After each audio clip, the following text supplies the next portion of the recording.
Hi, and welcome to the Brown Family Wealth Weekly Update. I'm Katie Brown, and I'm here today with Cody Demmel. Hi, Cody. Hey, how are you? Good. We are excited to look up and realize we're already almost halfway through January. This is kind of blowing my mind. Even 2021 is off to a quick start here. So a couple of things that we want to cover today. We want to talk about where we are with the markets, not just equities, but fixed income, because we've seen some interesting moves there as well. And then move over a little bit to the economy and jobs numbers. As we start to get more information, what is it really telling us? So kind of looking a little bit under the surface there with some of the numbers coming through. And then finally, quality of life. That's been a big topic throughout this COVID environment, people making decisions based on the quality of life that they're seeking. So Cody, why don't you kick us off with a little bit of an update on where we stand thus far in the markets? So, as you said, it's kind of crazy to think about that we're already halfway through January. So far, so good on both the equity and on the bond side of the market. So, one interesting thing we've been looking at is on the 10-year Treasury note, the bonds are at their highest level since the pandemic. So, since March, bonds are at their highest level, which is great. And the spread between the 10-year and the 2-year, so the difference between the 2-year interest rate and the 10-year interest rate is at its highest it's been since 2017, which is an optimistic sign of people thinking that we're going to rebound pretty substantially going forward. So that's been great to see. Yeah. Fixed income markets tend to be one of those leading indicators of how things may take shape down the road. How about on the equity side? I think it's interesting that we're seeing some of this rotation that we've been talking about quite a bit continuing here in January. Yeah, so the rotation that we spoke about for the past couple of months from more of a value tilt and small cap tilt. So value is up around 2% year to date. Small caps are up over 7% year to date compared of the S&P of around 1%. So again, we're seeing a little bit of a rotation into some of the more value and cyclical stocks. So it's good to see. Yeah, it is interesting. Always interesting. So job numbers. People have been talking a lot about the unemployment numbers that have been coming through, and November was a really rough month. December, we actually saw 140,000 more added to the unemployment numbers. But I think what's really interesting, there was a great article in Barron's that talks about like peeling back those numbers a little bit, and it breaks it out into two distinct areas. And I'm going to just share a graph here really quickly where we can see the change in unemployment going back to February of 2020. Specifically in December, we saw leisure, hospitality, personal services, education.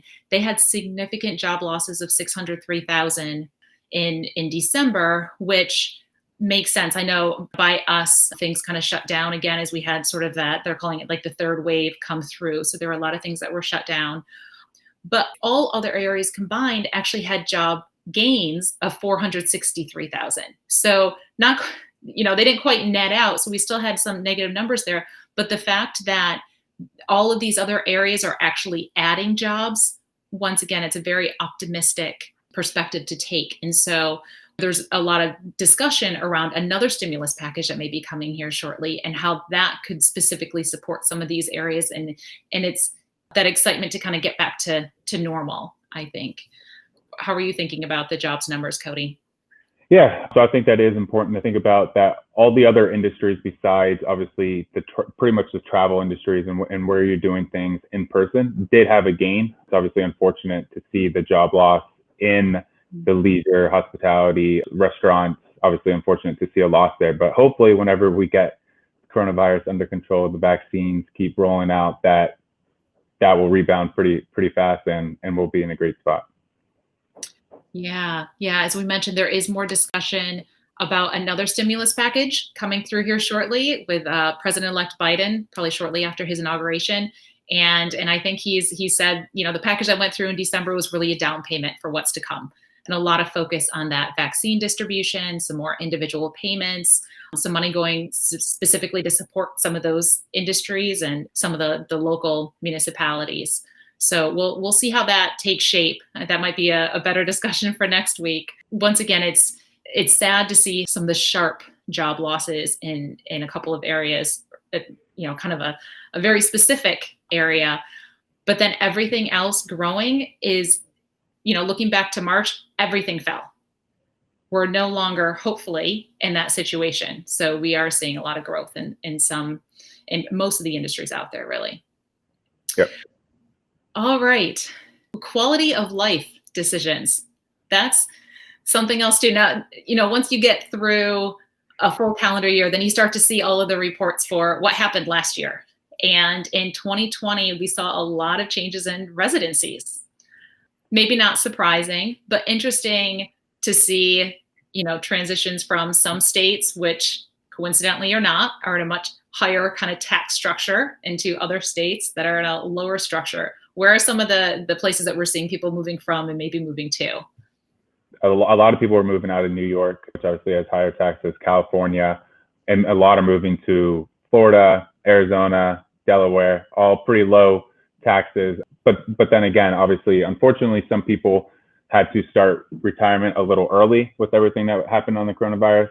So maybe they decided that, okay, they actually are going to retire early. They think they have the financial status, so they're going to the states where they want to live in retirement. Yeah.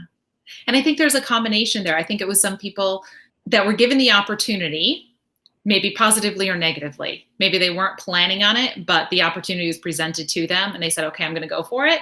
And because retirement actually was the number one reason cited for the moves.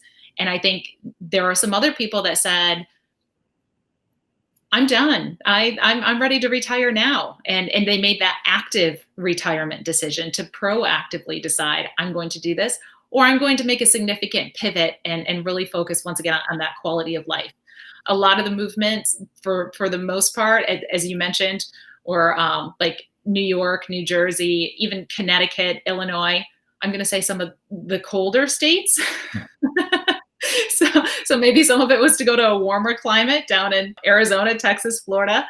Just so happens the tax structure is typically more favorable in those areas as well. But, word of caution, if you are thinking about making a significant residency move, don't just look at the state tax structure, because sometimes when states have, either they don't have state taxes, like Florida, for instance, you might not have a state tax, but other taxes could add up to, at a greater clip. So whether it's the sales tax, I know Tennessee has sales taxes of about 9.55%, which is, quite high for sales taxes. Or there could be city and local taxes, even if you don't have state. So, or higher real estate. So make sure to really look at the whole tax picture if that is something you're considering. Once again, coming out of this environment, I think we're going to find some silver linings along the way. And I think one of the silver linings is the focus on what is the best quality of life for me and my family. Yeah. Well, we thank you all for joining us. And I don't think I said it in the beginning, but today is January 13th. We look forward to connecting with you again next week. And as we mentioned, there's probably going to be quite a bit to cover next week. In the meantime, stay well, enjoy the chilly weather if you happen to be up in Pennsylvania with us, and all the best. Bye.